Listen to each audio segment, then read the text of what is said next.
বিশ্ব নবী দুনিয়ায় বসে কষ্ট পায়, আরশের উপর থেকে এগুলো দেখে কে? আল্লাহ প্ল্যান করছেন কেমন করে আমার বন্ধুর মনটারে ভালো করা যায়। বিশ্ব নবীকে স্পেশাল সারপ্রাইজ দেওয়ার জন্য আল্লাহ প্ল্যান করলেন। জিব্রাইল ডেকে বললেন, ও জিব্রাইল, আমার পেয়ারা নবীকে স্পেশাল সারপ্রাইজ দিব, কিন্তু এই সারপ্রাইজের গিফটটা তোমার হাত দিয়ে আমি দিতে চাই না, তুমি দিয়ে আসলে হবে না। আমার পেয়ারা নবীকে দুনিয়া থেকে টান দিয়ে আমার আরশের উপরে নিয়ে আসো। সাহিবুল মেরাজ, যেই নবীর মেরাজ হয়েছে আর কোন নবীর হয় নাই। এই মেরাজ করতে যে কত কাণ্ড, কত প্ল্যান প্রোগ্রাম। আল্লাহ টাইমের স্পিডকে আল্লাহ থামিয়ে দিলেন। মক্কা থেকে উঠিয়ে বিশ্বনবীকে এক মরুভূমিতে রাখা হলো রাতে। বললেন দোয়া করেন।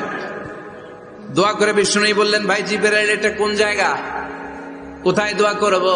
সাইয়েদনা জিবরাইল বলেন, নবী, কিছুদিন পরে এই জায়গায় আপনি হিজরত করে আসবেন, এই জায়গার নাম ইয়াসরিব, মদিনা। দোয়া করলেন। আবার সেখান থেকে তুলে এক পাহাড়ে রাখা হলো। নবী দোয়া করেন। দোয়া করে নবী বললেন, এটা কোন পাহাড়? অন্ধকার, আমি তো কিছু চিনি না। সাইয়েদনা জিবরাইল বললেন, নবী, এটা সাধারণ পাহাড় নয়, এই পাহাড়ের কথা আল্লাহ কোরআনে বলেছেন, এই পাহাড়ের কসম আল্লাহ কোরআনে খেয়েছেন। এই পাহাড়টা হলো আপনার ভাই মুসার পাহাড়, তুর পাহাড়। তুর পাহাড়ে তিনি দোয়া করলেন। কত কিছু করে বিশ্বনবীকে আল্লাহর আরশে নিয়ে যাওয়া হলো। সাহিবুল মেরাজ। বিশ্বনবী ছাড়া আর কোন নবীর কি এরকম মেরাজ হয়েছে? সবাই বলেন হয়েছে।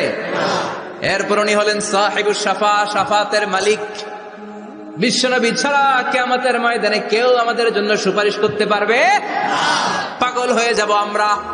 সূর্যটা মাথার কাছে, ক্ষুধায় তৃষ্ণায় জিহ্বাটা কুকুরের মতো বের হয়ে ঝুলতে থাকবে। মাথার মগজগুলো গলে গলে নাকের ছিদ্র দিয়ে, কানের ছিদ্র দিয়ে বেয়ে বেয়ে পড়তে থাকবে। বাবা ছেলের দেখলে দিবে দৌড়, বলবে চিনি না, ইয়া নাফসি, আল্লাহ আমারে বাঁচাও, ঠিক কিনা? পীর সাহেব মুরিদ রে বলবে চিনি না, মুরিদ পীর সাহেব রে বলবে চিনি না, ভাই ভাই রে চিনবে না। সব নবী আর সব উম্মতের একটাই জিকির, ইয়া নাফসি, ইয়া নাফসি। নবীও জিকির করে ইয়া নাফসি, উম্মতও জিকির করে।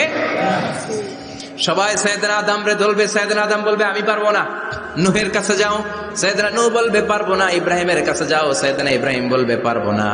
মুসা আলাইহিস সালামের কাছে যাও, মুসা আলাইহিস সালাম বলবেন পারবো না। ঈসা আলাইহিস সালামের কাছে যাও, সাইয়েদনা ঈসা আলাইহিস সালাম বলে এত জায়গায় ঘুরে লাভ নাই, জায়গা মতো যাও মিয়া, জায়গা মতো যাও। মাকামে মাহমুদে বিশ্বনবীকে সেজদায় পড়ে থাকতে দেখবা।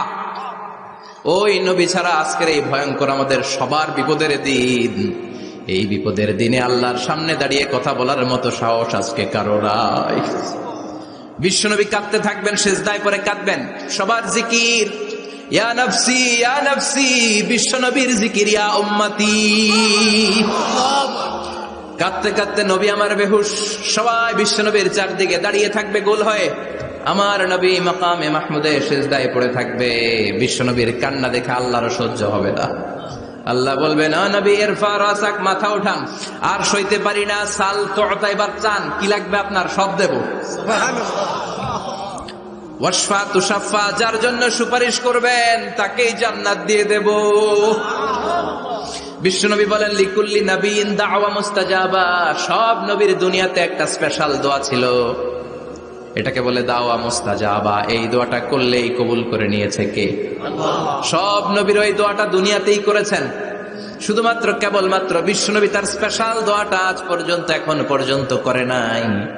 বিশ্বনবী বলেন, ওয়া ইন্নী আখতাবিউ দাওয়াতি শাফাআতান লি উম্মতি ইয়াউমাল কিয়ামাহ। আমি আমার দোয়াটা, আমি আমার স্পেশাল সাপ্লিকেশনটা কিয়ামতের দিন, কঠিন মুসিবতের কালে তোমরা যখন বিপদে পড়ে যাবা, আমার স্পেশাল দোয়াটা ওই দিন করে আমি তোমাদের সুপারিশ করে জান্নাতে পাঠায়া দেব। সাহিবুস শাফা। বিশ্বনবী ছাড়া কথা বলার মতো ক্ষমতা, স্পর্ধা, সাহস সেদিন কারো থাকবে না। চিৎকার করে বলেন ঠিক কিনা? আবার উনি সাহিবুল কাউসার, উনি কাউসারের মালিক।